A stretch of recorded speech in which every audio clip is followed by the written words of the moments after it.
부산의 수영록교회를 담임했던 정필도 목사님이 한번 이런 이야기한 것을 들은 적이 있습니다. 그런데 그분이 하신 말씀이 굉장히 제 마음속에 여운으로 남았습니다. 이런 얘기입니다. 많은 목회들 앞에서 이런 얘기합니다. 저는 설교를 참 못합니다. 그런데 저만 그렇게 생각하는 것이 아니라 우리 교인들도 그렇게 생각합니다. 이런 얘기예요. 여러분, 목사에게 있어서 제일 중요한 게 설교라 생각하지 않습니까? 그런데 만약에 여러분들이 저보고 이렇게 말해요. 제가 이렇게 말합니다. 제가 설교를 참 못합니다. 그랬더니 여러분들이 저도 그렇게 생각한다고. 그러면 제 마음에 어떻겠습니까? 이거 쉬운 말 아니잖아요. 그런데 자기는 설교를 못한다는 것입니다. 교인들도 안 돼요. 그러면 설교를 못하는 대신에 또 다른 어떤 기술이 있느냐, 목회 기술이 있느냐, 뭐 그것도 아니고, 그런 나만의 목회 노하우가 있느냐, 그것도 없다는 것입니다. 그런데 하나님이 자기를 부르셨다는 거예요. 그래서 재주가 없기 때문에 늘 하나님 앞에 기도를 했고, 또 기도할 때마다 하나님께서 자기 마음에 주시는 감동대로 하나님이 시키시는 대로만 했다고 말이에요. 그랬는데 어느 날 이 수영록 교회가 부산에서 제일 큰 교회가 되어 있더라 그 말이에요. 자, 여러분, 나는 여러분들의 삶 속에서 이런 간증이 있었으면 좋겠습니다.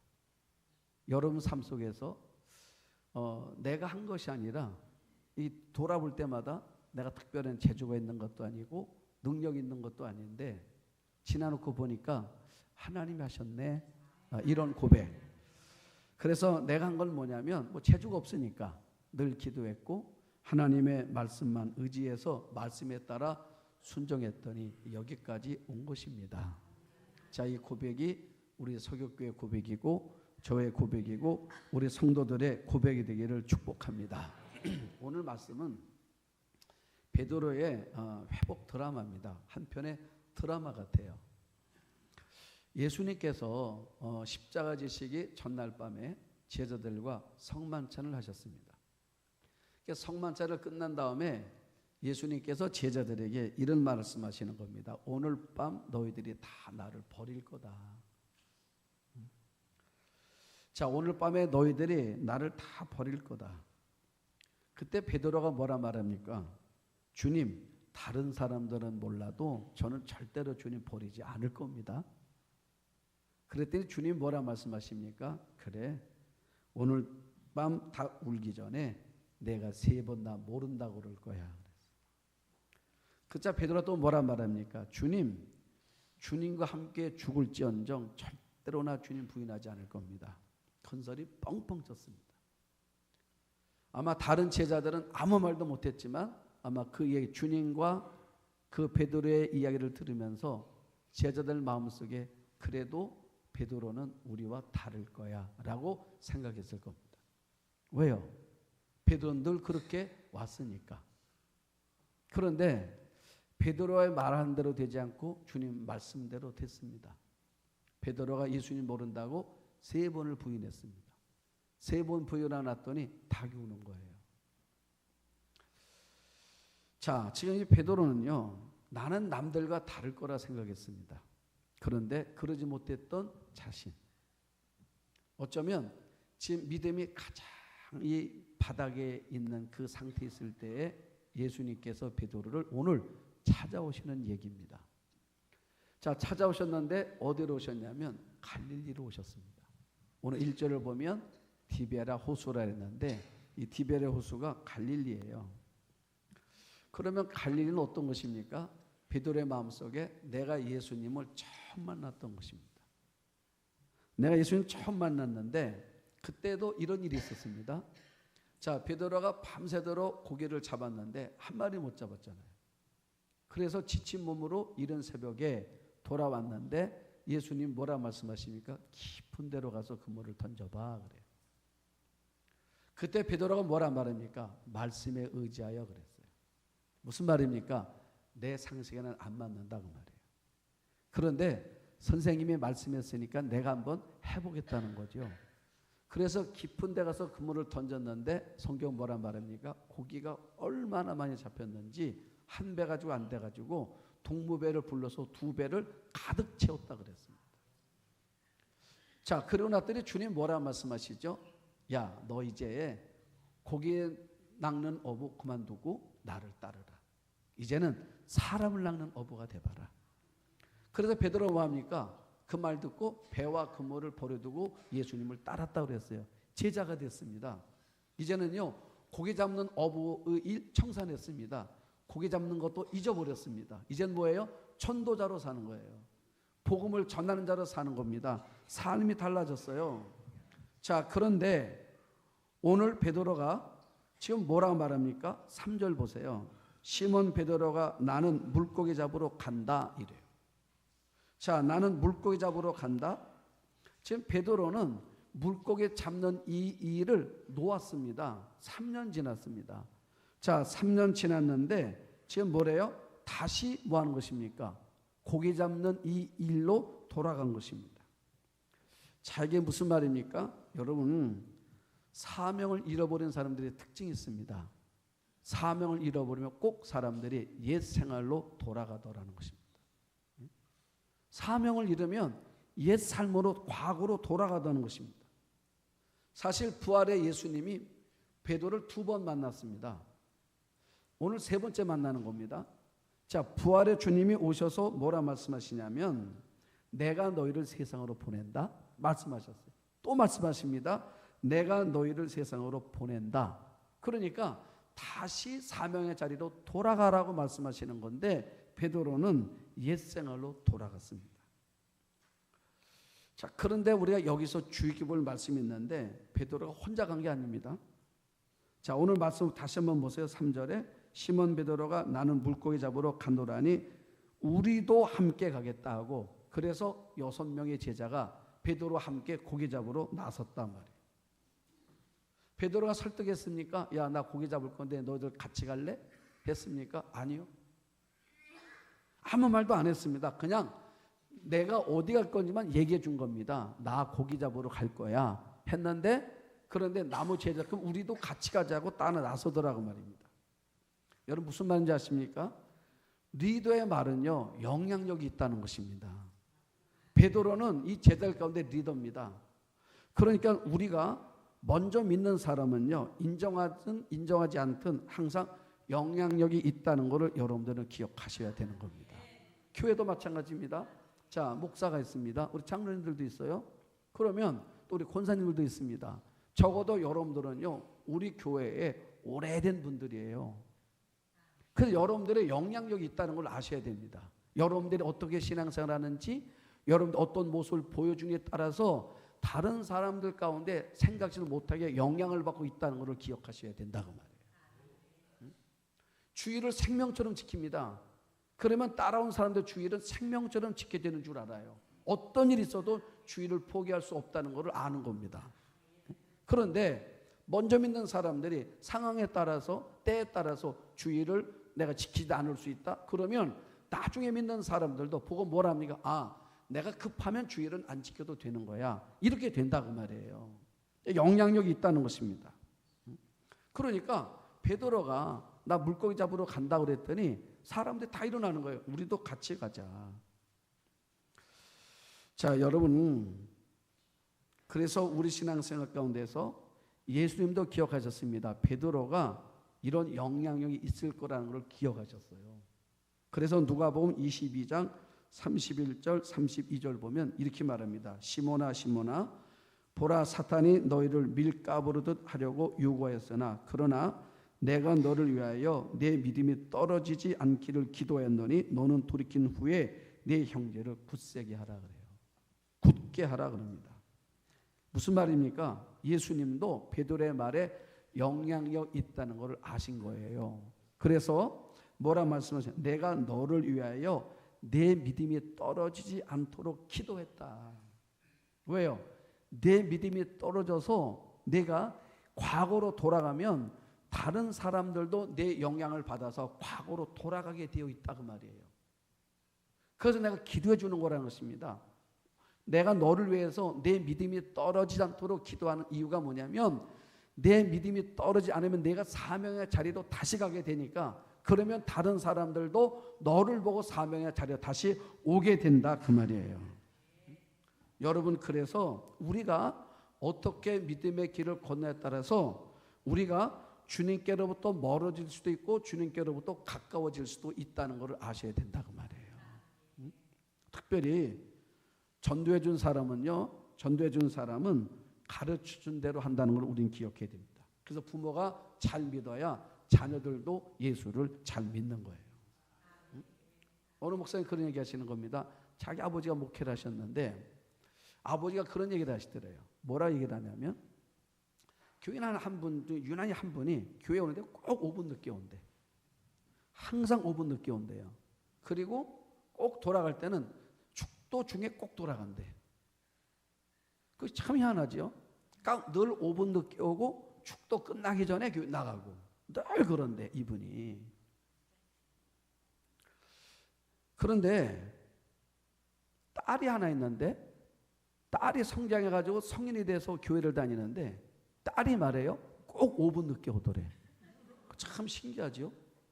꼭 5분 늦게 오고 또 시간 늦는 거는 그래도 그런가 했대요. 그런데 예배 때 끝나고 돌아가는데 꼭 축도할 때 꼭 가더래. 여러분 그러니까 우리가 잘 믿어야 하는 겁니다. 그러니까 여러분들이 어떻게 신앙생활에 따라서 여러분들을 보고 있는 분들이 여러분처럼 하는 거예요. 그러니까 여러분들이 일찍 오잖아요. 그러면 여러분을 보고 있는 분들도 아 교회는 일찍 오나 보다고 일찍 온다니까요. 여러분들이 헌신하지 않습니까? 아 그럼 이게 헌신하는 거네요. 헌신을 하는 거예요. 그래서 예수님께서 베드로의 영향력을 아셨습니다. 그래서 예수님이 뭐라 말씀하신다고요? 내가 내 믿음이 떨어지지 않도록 기도했다는 거예요. 내 믿음이 떨어지면 안 되니까. 그러면 내 믿음이 떨어지면 내가 주님께로 가까워지는 것이 아니라 주님께로 멀어지고 그러면 너를 보고 있는 사람들 똑같이 주님께로부터 멀어지기 때문에 그래서 내가 너를 위해서 기도하고 있다는 것입니다. 우리 한번 아멘 합시다. 그러니까 여러분들이 기억하셔야 됩니다. 적어도 내가 우리 교회에 영향력 있다고 생각한다면 적어도 사람들이 나를 알고 있다면 그럼 누가 영향 있는 사람인가? 이렇게 생각하면 돼요. 우리 교인들이 내 이름을 안다. 그럼 영향력 있는 사람이야. 아시겠습니까? 우리 교인들이 여러분 이름을 아신다 그러면 영향력 있는 사람이에요. 그러면 여러분 자신이 어떻게 믿음의 모습을 보이느냐에 따라서 달라지는 거라니까. 자, 그런데 베드로가 이제 물고기 잡겠다고 갔습니다. 문제가 생겼어요. 무슨 문제가 생겼습니까? 밤새 그물을 내렸는데 한 마리도 못 잡았다는 거예요. 한 마리도 못 잡았습니다. 3절 끝에 뭐라 말합니까? 그날 밤에 아무것도 잡지 못했다. 뭐가 흡사해요? 누가 보면 오자가 아주 흡사한 것입니다. 시몬 베드로를 부르실 때도 그때도 했습니까? 또 부활의 주님을 또 만났을 때도 똑같아요. 빈 배였고 빈 그물이었고 빈 손이었습니다. 그러면 이런 마음이 안 들어요? 왜 우리 예수님은 고기가 가득 차었을 때 오시지 않고 왜 빈 배일 때, 왜 빈 그물에 빈 손일 때 우리 주님이 오시는 건가? 왜 주님 꼭 이때 오시는 건가? 예수님은 베드로에게 가르쳐주고 싶은 것이 있었던 것입니다. 그건 뭐냐면 나 없이는 또 아무것도 안 돼요. 여러분 우리 생이 내 삶의 이 빈 그물, 빈 배는, 빈 손은 내 힘으로 채울 수 있는 것이 아니라 이거는 주님이 채워주셔야 채워진다는 것을 알게 하려고 그러시는 거라 그 말이에요. 그렇죠? 한번 생각해 보세요. 베드로가 가장 자신 있는 게 어디입니까? 갈릴리 바다예요. 그렇죠? 베드로가 제일 잘하는 게 뭡니까? 고기 잡는 거예요. 그러니까 우리 세상 말로 이게 나우발이라, 내 나우발이라고. 이게 갈릴리 바다는 적어도, 그러니까 적어도 갈릴리 바다는요, 하나님이 도와주지 않으셔도 될 것 같은 곳이 갈릴리 바다야. 그렇죠?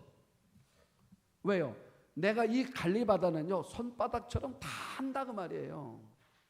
어디 물고기가 있는지, 어느 때가 잡을 수가 있는지 누구보다도 가장 잘 아는 사람이 베드로라 그 말이에요. 그러니까 예수님이 도와주지 않아도 그래도 여기는 내가 할 수 있다 생각하는 것이 바로 갈릴리 바다라 그 말이에요. 아마 여러분들도 그럴걸요? 자, 여러분들 삶 속에서 빈배가였어요. 빈배였어요. 빈 그물이었습니다. 그런데 이 영역은 내가 할 수 있는 영역이야. 그러면 우리 이러잖아요. 기도합시다. 하지만 기도하는데 마음은 어때요? 이 정도는 기도 안 해도 사실은 돼. 이 마음이지. 누가 말합니다. 하나님이 주신 거야 라고 말해요. 그런데 내가 노력했고 내가 힘쓰고 이 일은 내가 잘하는 일이에요. 그래서 그런데 자꾸 주변에 자꾸 뭐라 말합니까? 하나님이 주신 거래. 여러분 동의돼요? 안 돼요? 겉으로는 동의가 됩니다. 주변이 그렇게 말해야 되는 것 같아. 그래서 말로는 합니다. 하나님이 도와준 거라고. 그러나 속은 어때요? 여러분 있지만 그 마음의 강도가 약할 수밖에 없어요. 이건 불가항력이에요. 그러면 정말 불가항력입니다.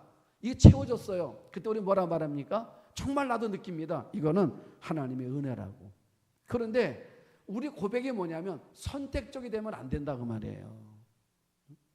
요한복음 15장 보면은 예수님 이런 말씀하십니다. 나는 포도나무요, 아버지는 농부라, 너희는 뭐래요? 가지다 그랬어요. 설정을 해줬습니다. 예수님이. 하나님은 농부고 예수님 나는 포도나무고 너는 가지다 그랬어요. 그러면 한번 생각해 보세요. 열매는 어디서 맺습니까? 가지에 맺는 거죠. 그렇죠. 가지에 열매가 맺어요. 어느 날 가지가 말합니다. 이 열매는 내게서 맺어지는 거야. 나무가 아니라. 그래서 근데 자꾸 뭐라 말해요? 나무서 맺는 거래. 나무가 맺는 거래. 가지 마음은 내가 맺는 건데 나무가 자기가 맺는 거래요. 그래서 독립을 했습니다. 내가 나무에서 독립을 했습니다. 그러면 독립하는 순간에 그 가지는 어떻게 되죠? 죽어요. 열매가 다 말라버립니다. 또 열매가 맺어지지도 않습니다. 그래서 예수님께서 요한복음 15장 5절에 이렇게 말씀하시는 겁니다. 나는 포도나무요, 너희는 가지다. 사람이 내 안에 머물러 있고 내가 그 사람 안에 머물러 있으면 그는 많은 열매를 맺는다. 그 다음 뭐라 말합니까? 너희는 나를 떠나서는 아무것도 할 수 없다. 네? 내 힘으로 안 되는구나. 내 능력으로 안 되는구나. 내 한계를 자각하는 것이 빈손이고 빈배고 빈 그물이다 그 말이에요. 그래서 때론 주님께서 제자들뿐만 아니라 우리들의 삶 속에 빈 그물 되게 하실 때가 있다 그 말이에요. 여러분 가정에 빈배가 될 때가 있다 그 말입니다. 그 왜 그렇습니까? 이유가 뭐냐면 다른 거 아니에요. 내 힘으로 안 되는 거를 우리가 느끼는 것만큼 우리가 하나님 앞에 다가가기 때문에 그렇다 그 말이에요. 우리 기도원이라는 사람이 있습니다. 이스라엘이 미디안으로 인하여 많은 고통을 당하여 그래서 이 미디안 사람들이 이제 이스라엘이 농사를 짓고 나면 수확을 하고 와서 다 걷어가는 거예요. 그러니까 이스라엘 더 가난해지는 겁니다. 삶이 너무 곤고해요. 하나님 왜 기도를 합니다. 하나님 도와달라고. 그래서 하나님께서 누굴 세우죠? 미디안과 싸우는 사사로 세운 게 기드온이라고. 기드온은 겁쟁이잖아요. 그러니까 전쟁을 하는 것입니다. 근데 이스라엘 군대를 모았어요. 모았는데 얼마가 모았냐면 모아보니까 32,000명이 모아졌어요. 미디안은요. 얼마나 많은지 메뚜기 떼가 떼. 어마어마한 거예요. 그러니까 수를 셀 정도의 어마어마한 많은 군대가 지금 이스라엘과 전쟁했다고 나오는 것입니다. 근데 우리 32,000명이에요. 너무 작은 거예요. 자, 하나님 뭐라 말씀하십니까? 많대잖아요. 32,000명이. 우리는 너무 작은데. 그 하나님 뭐라 말씀하시면 야, 두려워 떠는 자는 가라 그래. 그 두려워 떠는 손들어 그랬더니 22,000명이 손드는 거예요. 이렇게 돌아갔어요. 10,000명 남았어요. 32,000명도 부족한데 10,000명 남았습니다. 이게 얼마나 허탈하겠습니까? 이게 싸울 수 있겠습니까? 적은요 메뚜기 떼같이 이렇게 수없이 많은데 하나님 뭐라 말씀을 그 다음 이것도 많대요. 10,000명도 많다는 것입니다. 그래서 뭐라고 말씀하시냐면 하나님 물가라면 사람들 10,000명을 데려가래. 그러면서 자 물을 핥아먹으라니 물을 마셔보라는 것입니다. 근데 어떤 사람들은 개처럼 혀로다가 막 핥는 거예요. 그 다음에 어떤 사람은 무릎 꿇고 손으로 이렇게 떠서 먹는 사람이 있는 것입니다. 보니까 개처럼 핥아먹는 사람들은 300명. 그 다음에 물을 떠서 이렇게 조선해 먹는 사람은 9,700명. 그랬더니 하나님이 누구를 또 돌려보내래요? 조순하게 먹은 사람들 돌려보내래. 9,700명 돌려보내래요. 300명 남았습니다. 이게 싸우자는 건가? 이게 전쟁하자는 건가? 여러분 300명 남아서 돌아봐도 어떻습니까? 이게 뭐 희망이 있어요? 싸울 여력이 있습니까? 그런데 더더구나 하나님 무기를 제공하는 겁니다. 300명한테 무기를 제공해요. 어떤 무기였습니까? 무기는 딱 3가지였어요. 하나는 나팔, 또 하나는 항아리, 또 하나는 횃불. 3가지를 준 거예요. 자, 여러분 한번 생각해 보세요. 이거 싸울 수 있겠는 건가 이게?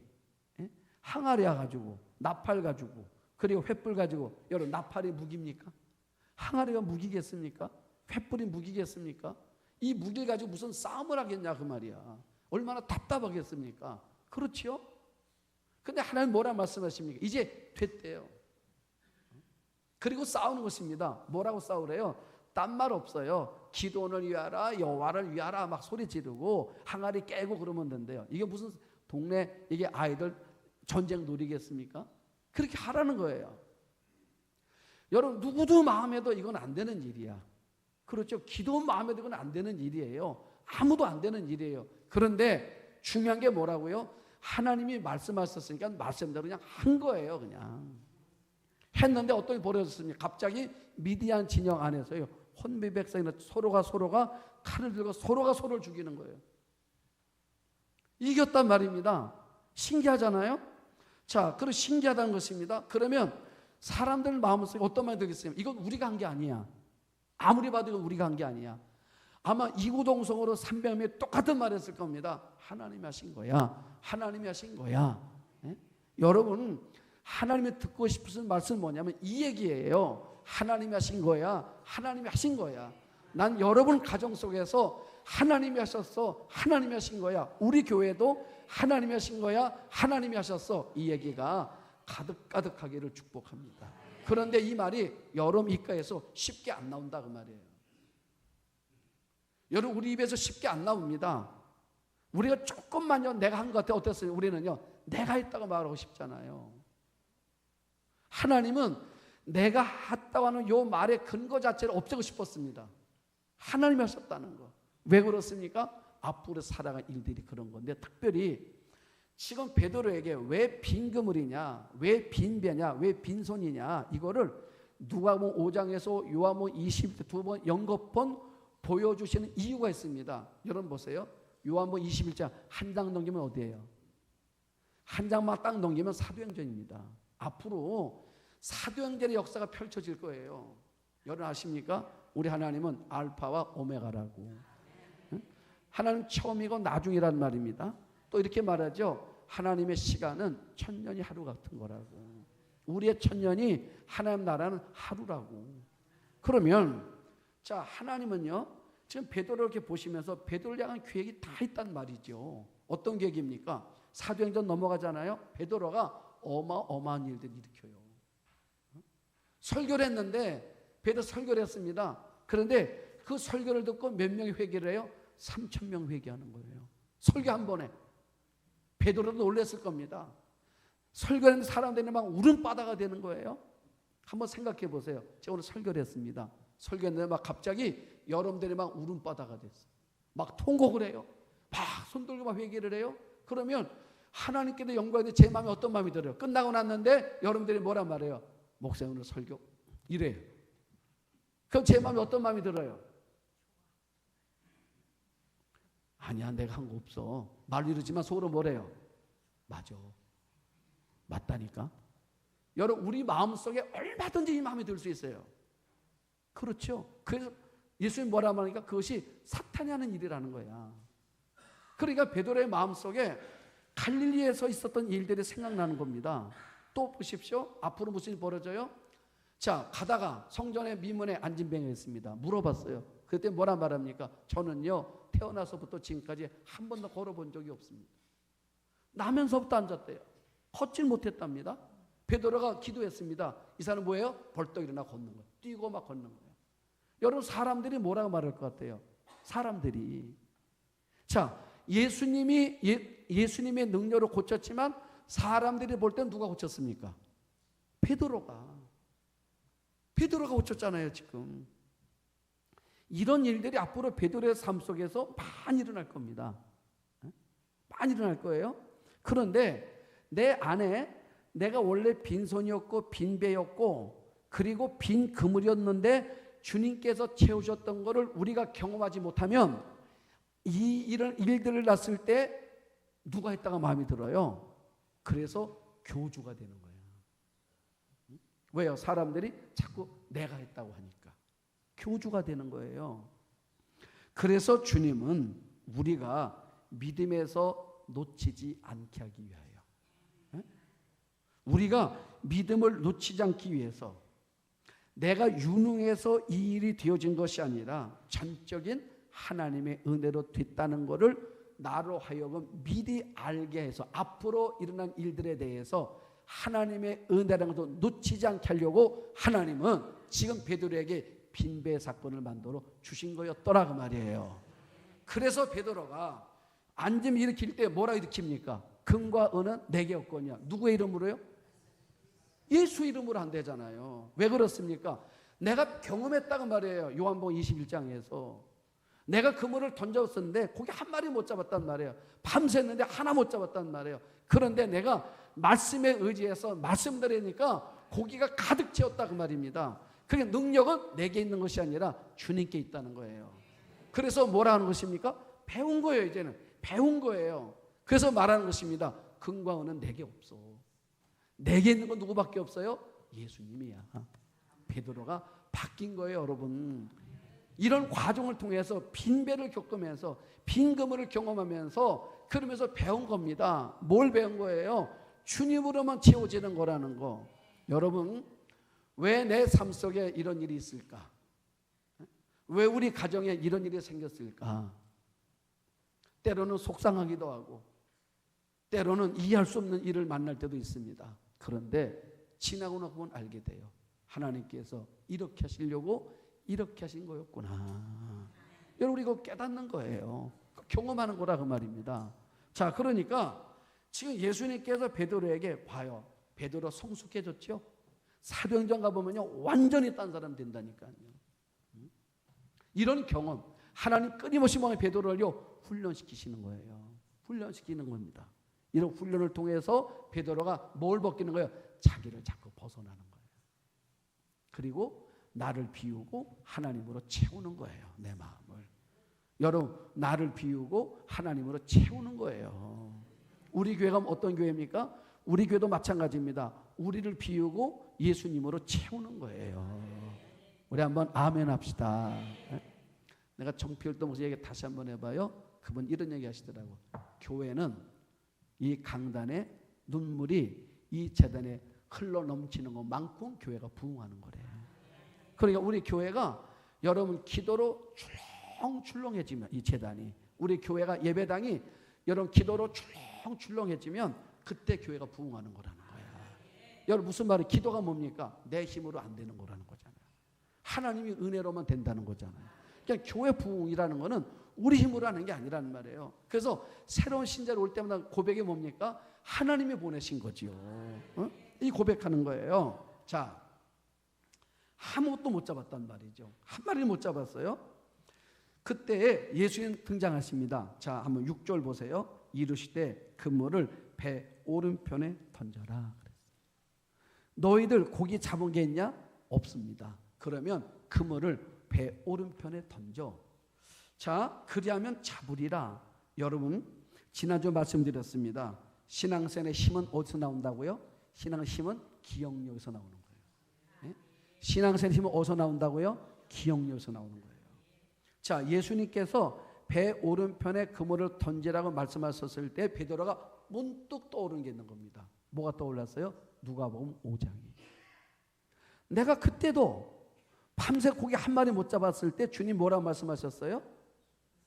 깊은 데 가서 그물을 던져라. 그 말씀. 그래서 내가 말씀 내렸을 때 2배 가득 채웠던 일들, 이게 생각이 난 거예요. 여러분, 신앙생활의 힘은요, 생각이 나야 되는 거예요. 기억력이 있어야 되는 거예요. 기억이 난 것입니다. 그래서 어떻게 했습니까? 말씀이 떠올라서 말씀대로 했다고 말이에요. 그랬더니 한 마리 못 잡았던 이 그물에 153마리가 잡히는 놀라운 역사가 일어나게 됐다 그 말이에요. 여러분, 우리 인생에 살아가는 길목길목마다 어떤 막힌 일이 있을 때 하나님의 말씀이 떠올라야 돼요. 말씀이 떠올라야 돼. 그러면 말씀이 떠오르면 그 말씀은 내 삶의 현실로 바뀌어지는 거예요. 말씀이 현실이 되게 해주는 겁니다. 말씀이 떠올라야 돼. 항상 때로는 설교가 떠올라야 되는 거예요. 떠오르면 우리 삶이 달라진다는 게, 안 떠오르니까 우리 삶이 길이 안 보이는 거예요. 제가 지난주도 말씀드렸죠. 앨리스 테일러, 허슨 테일러의 자부, 며느리란 말입니다. 전쟁이 났어요. 자기 사남매 자녀들이 있는데 자녀들이 있는 곳에 전쟁이 났습니다. 자기는 선교지에 와 있는데 너무너무 불안한 거잖아요. 아이들 때문에. 하나님 앞에 기도를 합니다. 기도를 하는데도 마음에 평안이 없어요. 평안이 없는 것입니다. 기도는 평안이 없는 거예요. 어찌할 수 없는 거예요. 마음이 불안해가지고. 그런데 자기가 처녀 때 교회 다녔을 때 그 목사님 말씀이 갑자기 떠오르는 것입니다. 뭐라고 말했다고요? 하나님은 하나님이 소중히 여기시는 일들을 소중히 여기는 자에게 하나님도 당신이 소중히 여기는 것을 하나님도 소중하게 여겨주신다. 처녀 때 들었던 말씀, 설교가 떠오른 거예요. 설교가 떠오른 거예요. 그러면서 마음에 평안이 오면서, 맞아, 하나님이 소중히 여기는 것. 난 뭐예요? 선교사잖아. 내가 이 일을 열심히 하면 내게 가장 소중한 누구입니까? 내 자식들이잖아요. 그럼 하나님도 내 자식들을 소중히 뭐 하실 거라고요? 지키시고 보호하실 거라고 믿음이 생긴 거야. 네? 그리고 마음에 평화가 오고 열심히 주어야 됐다는 것입니다. 전쟁이 끝나서 가보니까 사람매가 다 건강하게 있더라는 거잖아요. 여러분, 신앙의 힘은 기억력이에요. 성경이 기억나야 되고 때로는 설교가 기억이 나야 돼요. 내 삶의 어떤 문제 앞에 만났을 때마다, 어떤 일을 결정할 일이 생길 때마다 말씀이 생각이 나야 돼요. 그러면 그 말씀은 내 삶에 뭐로 만들어 준다고요? 현실이 되게 해주더라 그 말이에요. 자, 오늘 말씀은 2주로 하는 겁니다. 다음 주는 뭐냐면 베드로를 회복시키시는 거예요. 그 다음에 뭘 맡깁니까? 사명을 주는 거예요. 나는 여러분들이 내게 찾아오신 주님을 통해서 여러분들의 마음속에 잃어버렸던 믿음들도 회복이 되고, 말씀의 생각남으로 다시 용기도 생기고, 그 말씀으로 인해 다시 내 삶을 말씀으로 현실을 만들어내는 그런 삶의 길을 걷는 우리 모든 성도들 다 되시기를 주의 이름으로 축복합니다.